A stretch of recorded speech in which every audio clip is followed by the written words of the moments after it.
¿Qué tal? Buenas tardes. Estamos en las actividades de la sexta Feria del Libro de Ciencias de la Salud de la Facultad de Medicina de la Universidad Nacional Autónoma de México. Le damos la bienvenida a todas y todos a esta presentación del libro Alternancias Semióticas, Estrategia Didáctica en la Enseñanza de las Matemáticas, la enseñanza que aporta la historia de las matemáticas. Para este tema tenemos la presencia del doctor Alejandro Escoto Córdoba. Él es licenciado en Psicología con estudios de maestría en Psicobiología por la Universidad Nacional Autónoma de México. Maestría y doctorado en Humanidades, línea lingüística en la Universidad Autónoma Metropolitana. Profesor de tiempo completo titular A de la carrera de Psicología, Facultad de Estudios Superiores de Zaragoza, de la Universidad Nacional Autónoma de México. Le damos la más cordial bienvenida y le cedemos la palabra. Bienvenido, doctor. Adelante. Gracias. Buenas tardes a todos los que nos puedan estar viendo. La primera, por favor. Este libro, el de Alternancias Semióticas, es una propuesta de usar precisamente lo que llamaremos alternancias semióticas, en un momento lo voy a explicar, como un recurso didáctico para enseñar matemáticas. Fue elaborado a través de un PAPIME. La investigación duró varios años y el origen de este libro fue responder a la necesidad de que en la carrera de psicología disminuyera la reprobación de estudiantes en el área de estadística. El curso, el proyecto de investigación revisó muchas formas que hay de enseñar estadística. Fue precedido por otro proyecto de investigación en donde andábamos buscando si había problemas socioemocionales, incluso llegamos a investigar si había algunos rasgos de problemas neuropsicológicos, particularmente discalculia, que se llama, dificultades para el cálculo de origen neurobiológico. Y aunque encontramos algunos hallazgos, en realidad lo que fuimos descubriendo es que el gran problema no estaba en los estudiantes. El gran problema estaba en el profesor. Pero no porque fuera un ignorante el profesor, sino por la manera, la didáctica, para pasar del lenguaje común y corriente, el natural, que así le llamamos, al lenguaje formal de las matemáticas. Entonces llegamos a este proyecto de investigación ya enfocados a investigar lo que en lingüística, en psicología de la comunicación, se llama alternancias semióticas. La siguiente, por favor. Las alternancias semióticas. La siguiente, por favor. Este libro está orientado a justificar con la historia de las matemáticas sus alternancias semióticas, la necesidad de retomar esa experiencia de las matemáticas, de la historia de las matemáticas, para introducirla en clases. Y la noción clave es alternancia semiótica. Una alternancia semiótica es el uso de un signo, cualquiera. Los signos, voy a definirlos así, son entes físicos, la voz, la escritura, los gestos, los dibujos, objetos que pueden ser un signo, señales como una luz, cualquier ente físico que está en lugar de algo para alguien. Así estamos definiendo un signo. Y por lo tanto, la alternancia semiótica es cambiar el tipo de signo para expresar el mismo significado. ¿Qué estamos entendiendo por significado? Bueno, pues si el signo es aquello que está en lugar de algo para alguien, el significado es todo eso que sustituye el signo, es decir, lo que está en su lugar. Tradicionalmente se le llama el referente, ¿no? No me voy a meter aquí a los problemas que existen teóricos en la semiótica, en la lingüística, sobre el referente. No viene al caso este asunto. Basta decir que una alternancia semiótica es usar otro tipo de signo para dar a conocer el mismo significado o para cambiar el significado. Y en ocasiones se construye un signo para un nuevo significado. La esencia del asunto es que una alternancia semiótica es uso otra manera de representar el significado. Así lo podríamos decir.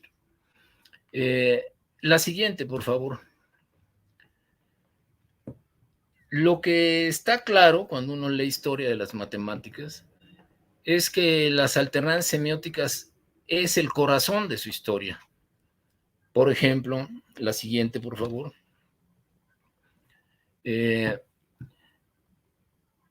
Es una gama de investigaciones, hasta ahorita muy consolidadas, en antropología, en sociología, en psicología, o por supuesto en la lingüística, en la semiótica, en torno a ciertos, ciertos descubrimientos en la historia de las matemáticas, pero en pueblos recientes. ¿A qué descubrimientos me refiero?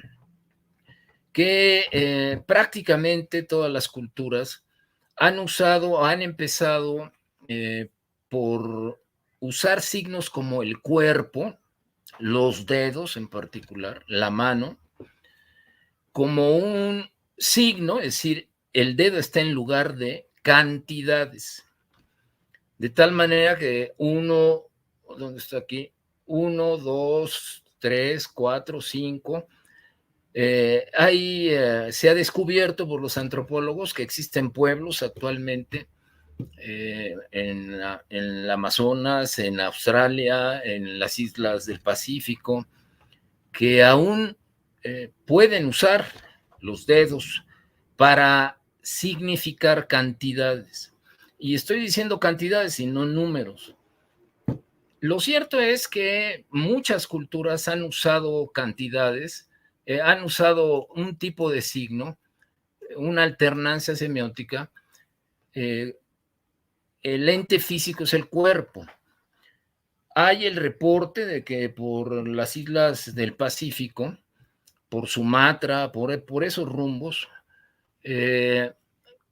todavía algunas regiones, algunos pueblos, usan el cuerpo, no solo los dedos, usan la mano, usan el codo, usan el brazo, los hombros y van nombrando, de tal manera que llegan a la unidad que es el hombre.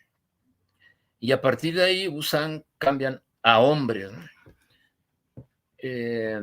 Es claro que algunos pueblos han usado los dedos de la mano, 5, 10, pero otros han usado los dedos de los pies, entonces 20. En fin, la esencia aquí es que se ha transitado de partes del cuerpo a signos escritos o signos como objetos. ¿Cómo qué objetos? Bueno, los sumerios que inventan o nombran la palabra cálculo. Cálculo viene etimológicamente de piedra. Usaban piedras para contar cantidades. Los chinos, con el ábaco muy antiguo, que después es mejorado por los japoneses, usan bolitas. Los incas usaron nudos para representar cantidades. Luego ya pudimos ver que se transitó a una representación, por decirlo así, escrita. Los aztecas usan rayas, barras, que implican 5, y bolitas, que es 1, 2, 3, 4. Los mayas igual, y los romanos pulen el asunto y habrán usado o dedos o varitas, lo que sea, pero los números romanos están representando cantidades. Lo que vemos ahí en este ejemplo tan sencillo es que se ha transitado de una representación semiótica, que es el cuerpo, a una representación gráfica u objetal con objetos. Eso es en lo más antiguo, por decirlo así. La siguiente, por favor. Este es solo un ejemplo. Aquí tenemos la alternancia semiótica de 1884. Lo puedes decir con estos números o lo puedes decir con los números romanos. Y al lado la mano para el número 5. La mano es una cosa, un objeto. Decimos cuando es un objeto que el signo es objetal. Y cuando es gráfico o escrito, pues serían lo que está en números romanos o en números arábigos. Pero si observan bien, en el caso de los números romanos y los números arábigos, eso es una alternancia semiótica. Y en el caso de la mano, es la mano como objeto, los dedos, o el número 5 que está arriba. Esa es una alternancia semiótica. Y quiero ilustrar con este ejemplo una de las cuestiones que descubrimos en esta investigación y que la psicología lo tiene muy claro desde hace mucho tiempo al investigar el desarrollo psicológico de los niños y el papel del lenguaje en el desarrollo del pensamiento. Cuando uno usa cierto tipo de signos, cuando uno usa una alternancia de signos, se puede potenciar el pensamiento. Y el ejemplo histórico propio de las matemáticas son los números romanos versus los números arábigos. Como todos sabemos, esta numeración de abajo de 1884, escrita así, con números arábigos, tiene como base el 10. Y observen la dificultad que tiene decir el mismo número o escribir el mismo número con números romanos. Esto significó en la historia de las matemáticas que cuando se incorpora el sistema numérico que usamos actualmente, se potenciaron las matemáticas. ¿Cómo se pueden potenciar? Pues es más rápido, pero además trajo a colación un concepto clave que, bueno, los mayas, hay 4 culturas que desarrollaron el cero. Y viene a colación con los números arábigos. ¿Cuál es la importancia del cero? Un signo, o sea, hay que pensar el cero como un signo que empezó a referir a cantidades, pero rápidamente acabó en número.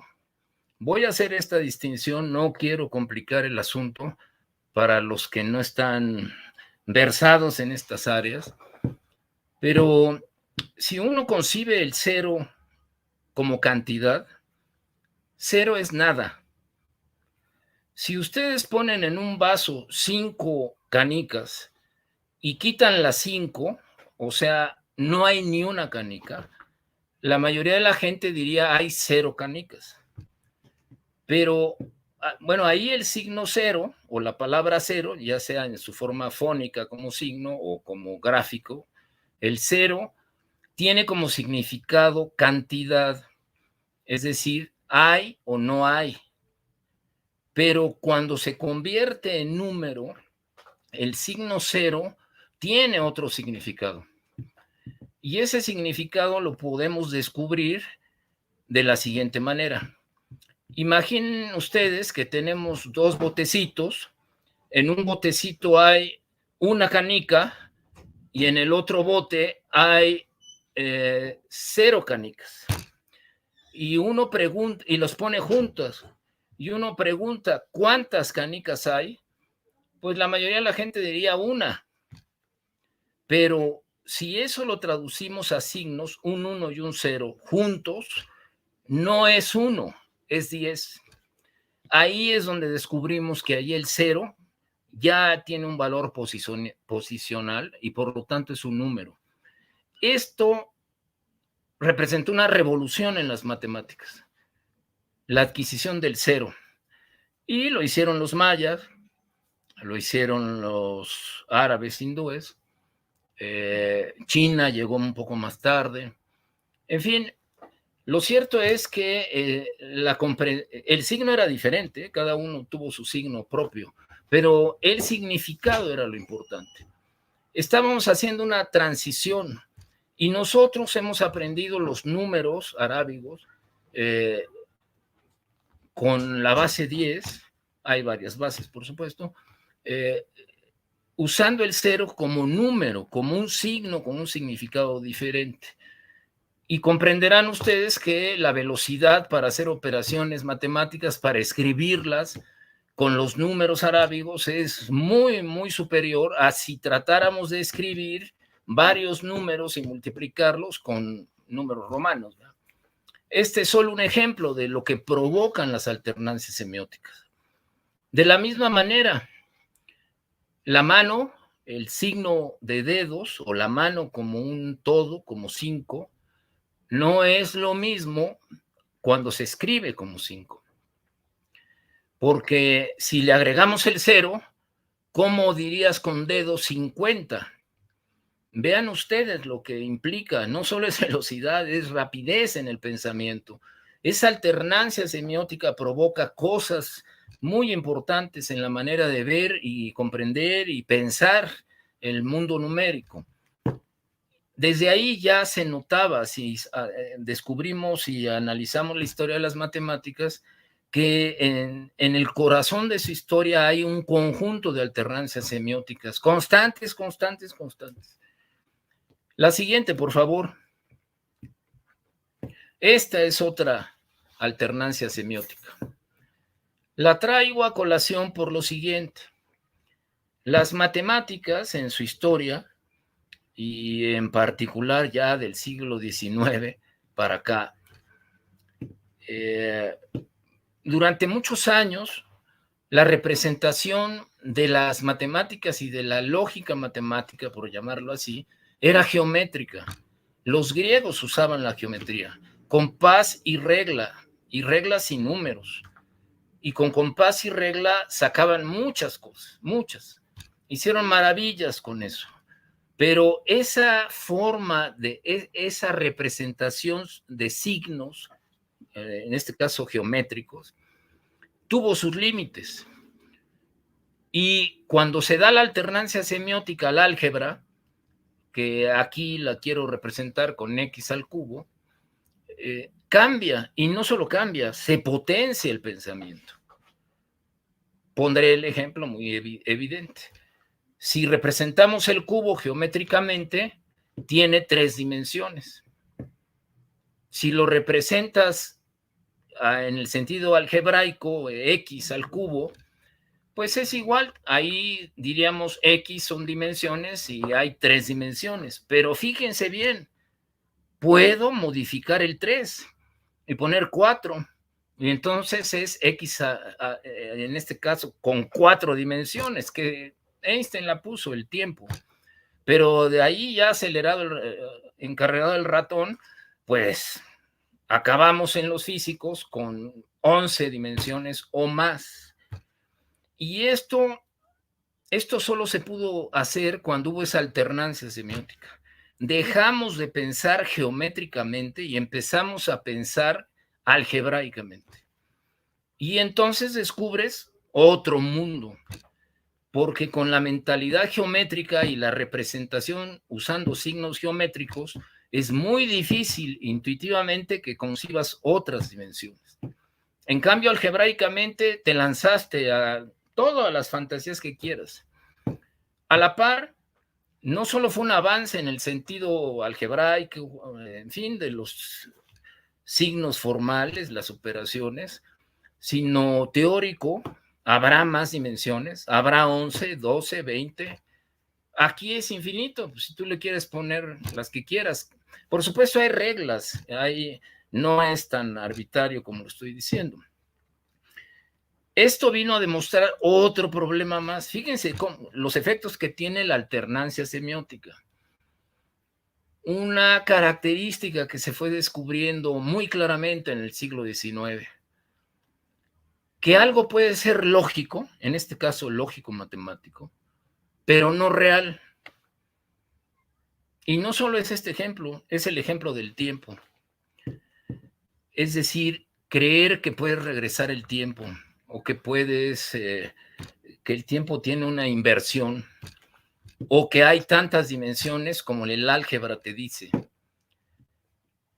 Esto tiene que ver desde hace mucho con la lógica, pero en este caso aplicado a la lógica matemática. Porque si el cubo es una representación perceptual, el álgebra ya no lo es y responde a criterios lógicos de sus premisas, de las reglas que se fijan en el álgebra matemáticamente hablando. Y con esas reglas puedes llegar a lo que quieras.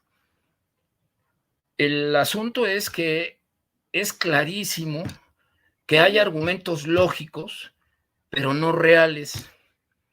No existe lo de lo que hablas. Y toda la Edad Media fue eso. Toda esa discusión de cuántos ángeles caben en la punta de un alfiler, pues eran argumentaciones lógicas, pero ni los ángeles existen, y es fantasioso eso, ¿no? O se los voy a poner así. Puedo decir con estructura lógica, todos los unicornios son mortales. Juan es mortal, Juan es un unicornio. Podemos decir o aceptar que eso es lógico. Sí, el pequeño detalle es que los unicornios no existen. Pude haber dicho, Juan, todos los dragones son mortales, Juan es un dragón, Juan, etcétera, ¿no? En otras palabras, algo puede ser lógicamente argumentado, pero no existir, no ser real. Y cuando los físicos y matemáticos empiezan a lucubrar que hay tantas dimensiones como el álgebra te lo dice, hay que alertarse. Hay que alertarse porque lo que es evidente es que nadie conoce esas dimensiones, solo se han concebido matemáticamente. Y si no hacemos esa distinción, acabamos creyendo que si es lógicamente o matemáticamente viable, pues es real. Pues no, no es así. Otro ejemplo, pueden poner la fórmula del tiempo. Voy a inventar solo para abreviar aquí. Es algo así como si dijéramos X es igual a B por C. O C es igual a A por B. Y en esa ecuación puedo despejar B y despejar C. Y como ustedes comprenderán, paso un término al lado izquierdo y el otro al lado derecho. Cambian dos signos, cambia todo eso. Sí, pero si estás hablando del tiempo, eso presupone que el tiempo es reversible.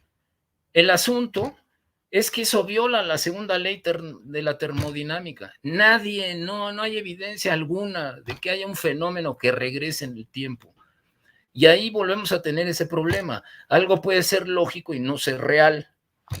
Bueno, pero no hubiéramos descubierto eso si no es por ese tránsito de la geometría al álgebra y del álgebra al cálculo, y ahí nos vamos, ¿no?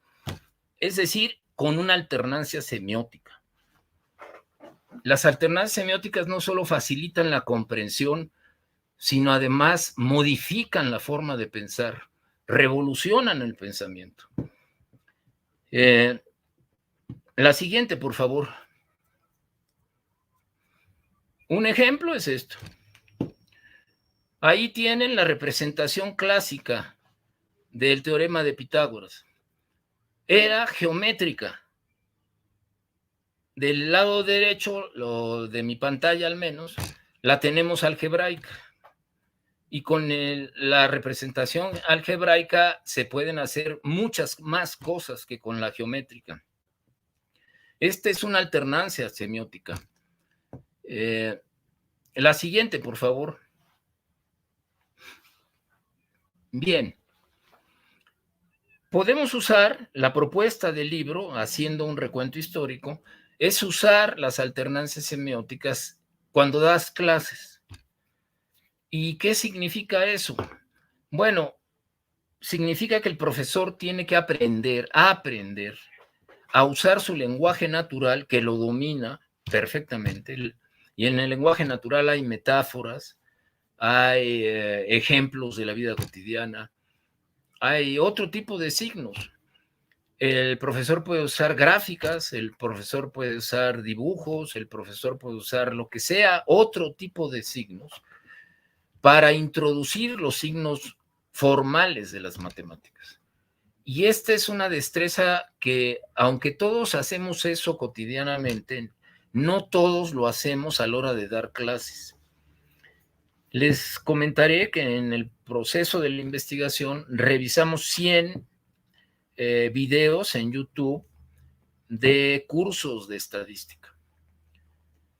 Y todos los videos que clasificamos, no solo yo, sino varios observadores, y sacamos una confiabilidad entre observadores, los videos que consideramos que eran difíciles de entender, que eran oscuros, eran aquellos donde el profesor empezaba con puras fórmulas y lo hacía bien, lo hacía bien. Es decir, empezaba con el lenguaje formal de las matemáticas. Y los videos que eran más claros, más didácticos, más comprensibles, eran los que empezaban con un lenguaje natural, con una serie de otros signos, figuras, objetos, otros signos, y nos iban introduciendo al curso. Por supuesto, tienes que llegar al lenguaje formal, ¿no? Esos eran los más claros. A partir de ahí empezamos a investigar en la FES Zaragoza al 50% de todos los profesores que dan estadística. Hicimos encuestas con los alumnos y luego usamos varias técnicas de metodología cualitativa, entrar a los cursos, pedimos permiso para grabar clases, entrevistamos a los alumnos, hicimos una que otra encuesta, en fin, usamos muchos recursos para obtener una información fundamental. ¿Qué profesores consideras que son los más claros, didácticos, con los que aprendes bien? ¿Y qué profesores son los que te parecen más difíciles, oscuras su forma de dar la clase? Y nosotros ya teníamos la información directa de los profesores, pues los habíamos filmado dando clase. Y el resultado fue lo que habíamos observado con los videos de YouTube. Aquellos profesores que tenían pésima reputación como profesores, no, la frase de los alumnos es sí sabe, pero no sabe enseñar. Ahí se resume todo. Eran los que entraban directo al lenguaje formal de las matemáticas. Y los profesores que empezaban con otro tipo de signos, de todo tipo, colores, figuras, dibujos, ejemplos cotidianos, metáforas. Ellos tenían la reputación de los mejores profesores. Seguimos la pista en la investigación, empezamos a elaborar el libro, le dimos fundamento en la historia de las matemáticas. De hecho, el libro está dividido en dos partes. La primera parte es toda la base histórica, con muchos ejemplos en el cálculo, en fin, en muchos ejemplos de las matemáticas, donde que se ve muy claramente cómo la alternancia semiótica facilita, y 2, potencia el pensamiento, y 3, muchas de esas alternancias estaban acompañadas o promovían revoluciones teóricas. Bueno, el caso más ilustrativo pues, es el cero, solo eso ya tenía consecuencias importantes. Pero uno que fue muy interesante es el problema del infinito. Resulta que si por infinito entiendes o se entendía lo que no se puede contar, pues no se puede contar. Nadie se le hubiera ocurrido que puede haber otros infinitos o tamaño de infinitos. Y sí, finalmente a alguien se le ocurrió vincular con un signo especial un tipo de infinito. Y bueno, pues ahora los matemáticos sabrán mejor que nosotros que hay toda esta teoría y Cantor juega un papel muy importante en ese tipo de historias. En resumen, pues, nosotros estamos proponiendo usar las alternancias semióticas, entrenar a los profesores para alternancias semióticas, y eso tiene pues varias consecuencias a nivel de los programas. Una de ellas es esto que está en esta imagen, en esta presentación, esta pantalla que estamos viendo. Algunos profesores del estado de Oaxaca que dan ingeniería se contactaron con nosotros sabiendo lo que estábamos haciendo para preguntarnos recomendaciones de qué se podría hacer. Y ahí descubrimos, las recomendaciones fueron estas, ¿no? Usar alternancias semióticas. Pero ahí descubrimos un problema que hay en las escuelas y que se nota en la Escuela de Psicología en la FES Zaragoza, me imagino que en todas las demás, por cómo están estructurados los programas. Miren ustedes, es clarísimo que la teoría de la probabilidad es uno de los fundamentos de la estadística. Pero eso fue al final, compañeros. Eso fue al final. Las matemáticas se desarrollaron sin esa teoría. Ya que se comprende que la teoría de las probabilidades es clave para todo lo que sigue, se metieron en el programa como primer tema. Y ahora tenemos en casi todas las escuelas que el primer tema es teoría de la probabilidad. O sea, lo más complejo a lo que se llegó después de muchos siglos es lo primero que ponen porque siguen una lógica. Esto es lo más general y de aquí vamos a deducir lo demás. Es correcto, la lógica es correcta en matemáticas, pero no es didáctico, para nada. Si quieres hacer didáctica la enseñanza de la estadística, deberías seguir un curso al revés. Empezar de lo, como fue, de lo más intuitivo a lo más abstracto. Del lenguaje no formal al lenguaje formal. Y en el centro de esto están las alternancias semióticas. El libro trata de eso. La primera parte es toda esta fundamentación histórica y con unas recomendaciones. Y la segunda parte decidimos con algunos tesistas que estaban acompañándonos en el proyecto de investigación que hicieran su tesis haciendo un curso de estadística completo, usando simple y sencillamente PowerPoint y metiendo imágenes y lo que se les ocurriera en su creatividad. Tuvieron la libertad de usar lo que quisieron. Y la segunda parte es el curso. Son ejemplos de lo que se hizo. Y ahí viene por qué, la justificación, por qué esta imagen y no la otra, por qué esto y no lo otro. La siguiente, por favor.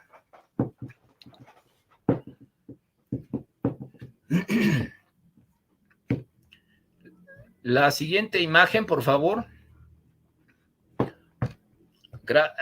¿Podemos pasar una anterior? Para atrás.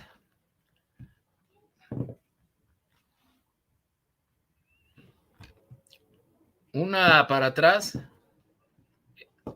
Otro poquito para atrás. Bien.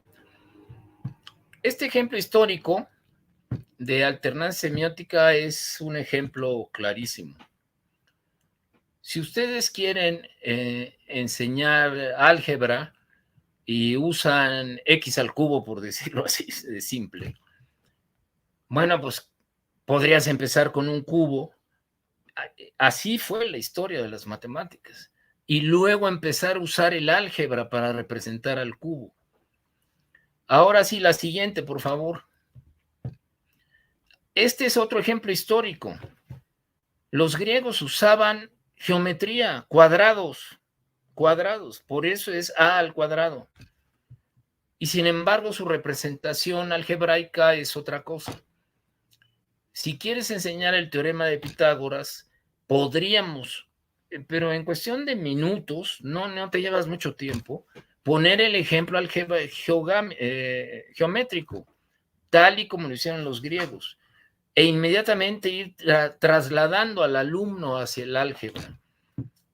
Y lo mismo sería en la probabilidad, y lo mismo. Seguir la pista de la historia. Pero ahora es no solo por saber más, es un recurso didáctico. Por supuesto, no es necesario que nos apeguemos estrictamente a la historia. ¿A qué me refiero? Pues hay mucha tecnología hoy, mucha. Uno de los ejemplos más claros es todos estos videos, series de ciencia que pasan en los documentales, de Netflix, los documentales de National Geographic, los documentales de ciencia, pues los que hay en la televisión, que pasa el canal 11, el canal 14, el canal 22, etcétera. Si ustedes observan alguno de esos documentales, hay algunos en los cuales nos explican la teoría de Einstein y no hay una fórmula. Todo es alternancia semiótica. Imágenes, videos, movimiento, palabras comunes. Y uno acaba de ver el video y comprendió la esencia del problema que estaba planteando Einstein, la noción de espacio-tiempo. Ahora, si continuáramos, tendríamos que, eso es el inicio didáctico, si continuáramos, tendríamos que ir haciendo las transformaciones de esos signos a los signos formales. Bueno, esa es la propuesta. En eso consiste la propuesta. Si queremos enseñar con mayor facilidad la estadística, al menos la estadística en las disciplinas que llevan estadística, tendríamos que usar alternancias semióticas. Y aquí hay que apelar a la creatividad de mucha gente. Los jóvenes han vivido en un mundo de imágenes. Podrían tener muchas formas de representar, desde objetos, muchas caricaturas, lo que fuera. En eso se resume esta propuesta del libro. Y creemos que es adecuado hacer esta representación. Ya para terminar y despedirme, les pondré solo un ejemplo. Ustedes pueden ver, todos conocemos la campana de Gauss, pues está muy bonita y es intuitivo comprender qué es la media, las desviaciones estándar. Sí, pero si ustedes ven la fórmula, no sé si se alcanza a ver aquí, ¿dónde está? Aquí. Ahí está la fórmula. Vean, esta es una alternancia semiótica, la dificultad de comprender esta fórmula a lo intuitivo de la campana de Gauss. Esa es una alternancia semiótica. ¿Qué nos cuesta empezar con una alternancia semiótica sencilla, intuitiva y pasar al lenguaje formal? Nada, porque lo hacemos diario. Solo hay que cobrar conciencia y entrenar, hacer destrezas, ejercicios y apelar a la creatividad de los profesores. Esa es nuestra propuesta y de eso se trata el libro. Y yo lo dejaría aquí. Pues muchas gracias y espero que lo consulten y que pueda ser útil para quien lo pueda leer.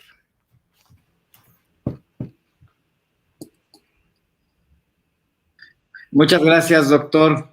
Como siempre, un placer escucharlo.